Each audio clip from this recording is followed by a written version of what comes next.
From the dark alleys of Tumblr to the Siberian tundra, Zarya establishes herself as one of the strongest personalities and heroes in Overwatch.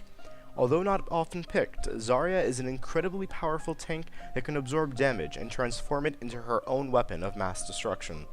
Often outshined by Reinhardt and Roadhog, she actually performs best in cooperation with these characters. This guide will attempt to show you how to best play the pink-haired heavyweight champion, the bear of the Russian East, but not too far east, Zarya.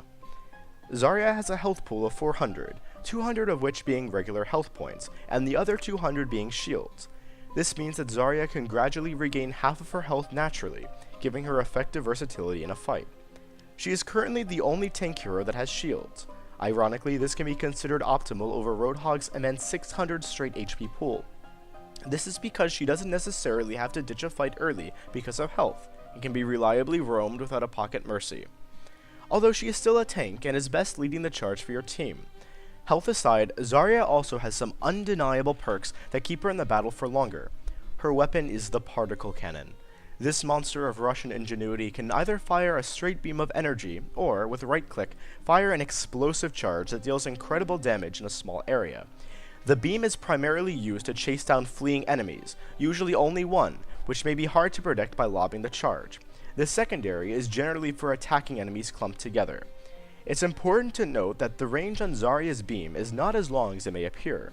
Because of this, a skillful Zarya player will learn how to lob charges that travel greater distances and pester the enemy's advance.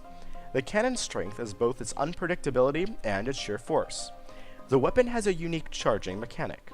The more damage Zarya or an ally takes with a barrier on, the stronger the particle cannon becomes. The strength ranges from 0 to 100, with 0 charge inflicting minimal damage to the 100 dealing the maximum. Each charging point Zarya has increases her cannon's damage by 1%.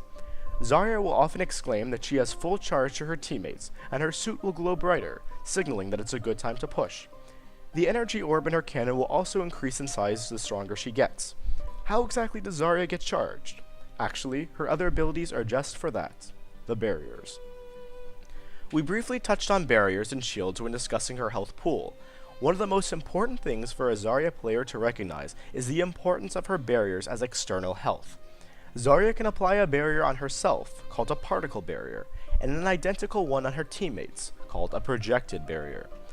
Note that these are separate abilities and can be used independently or simultaneously. However, each barrier can only give Zarya 50 charge. This means that both must have been active to achieve the full 100. The barriers block 200 damage, although this can seem a bit misleading. Even if the barrier is weakened, it can still take a maximum of 200 damage until it is broken or its 2-second longevity expires. Because of this, Zarya can block many ultimates, especially Junkrats. If Zarya pops a barrier on herself and a teammate in the blast radius, the Riptire will be unable to kill them. Aside from their life-saving attributes, the barriers are precisely the key to Zarya's success in the battlefield. The barriers are the way in which she can charge her particle cannon. For every 4 damage Zarya or a teammate takes while they have a barrier, she will gain 1 charge on her weapon. Because of this, it's even more important that a skilled Zarya know when and where to apply a barrier. We'll talk more about this later. Zarya's ultimate, Graviton Surge, is perhaps one of the strongest ultimates in Overwatch. However, it is also one of the most strategical, because it relies on proper placement and full team communication. Zarya screams Agon Pogantovisti, or Fire at Will, and ejects a gravity ball from her cannon. This turns into an effective black hole. The gravity ball will trap everyone inside of it in a rather large radius. Trapped heroes can fire their weapons, but only a very few, such as Tracer, can actually escape the gravity. Use your Graviton if you want to either hold back an enemy's advance, or you see a cluster of heroes and have a force of your own to back up the attack. Remember that Graviton will do minimum damage at most. The actual force from this ultimate comes with you and your teammates. It seems to be a natural reaction for most people to fire blindly when trapped in a Graviton. Pop a barrier on yourself and a teammate, absorb the damage, and then use your right click to lob an energy ball into the cluster. It is very important to remember that Graviton Surge has counters as well. Genji can actually reflect the gravity ball at you and turn it hostile. D.Va can delete it with her Matrix. And, although he still gets trapped, Reinhardt can simply deploy his shield and protect the entire team. If reserved until the right time, Graviton can become the most game-changing ultimate in Overwatch. Let's return to the charging mechanics and barriers. What is the optimal time to charge your barriers, and well, how do you do it? We've already expressed that the amount of damage your barrier intakes is proportional to your cannon's charge. There are some surprisingly neat ways to charge your cannon quickly by making the most out of your shield. For example, Symmetra's Energy Balls and Reinhardt's Fire Strike often will max out your barriers. Canceling an ultimate, like Riptire, will do the same as well. A teammate's suicide also grants you charge. Although not necessarily suggested, a teammate killing themselves at the start can grant Zarya an immediate advantage.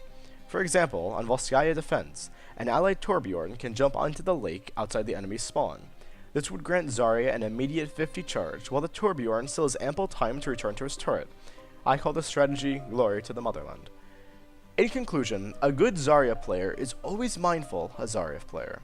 Zarya is unlike most heroes because, in order to be effective, you have to accept being more of a support first. Apply barriers, help the team, tank for a bit, and then unleash your particle cannon. Some would argue that Zarya is only useful for damage at 70 charge. I think this number is much too high, because at any charge, Zarya can still harass the enemy with her lobbed shots. At even 30 damage, she can begin pursuing weaker enemies with her beam, such as a fleeing Junkrat. But truly, to tear apart teams, you'll need at least 50. I hope this guide proved informative and interesting. If you like this or have any other suggestions, please let me know. I would do another character guide, but until I actually play another... Oh goodness, what have I done? This is crazy.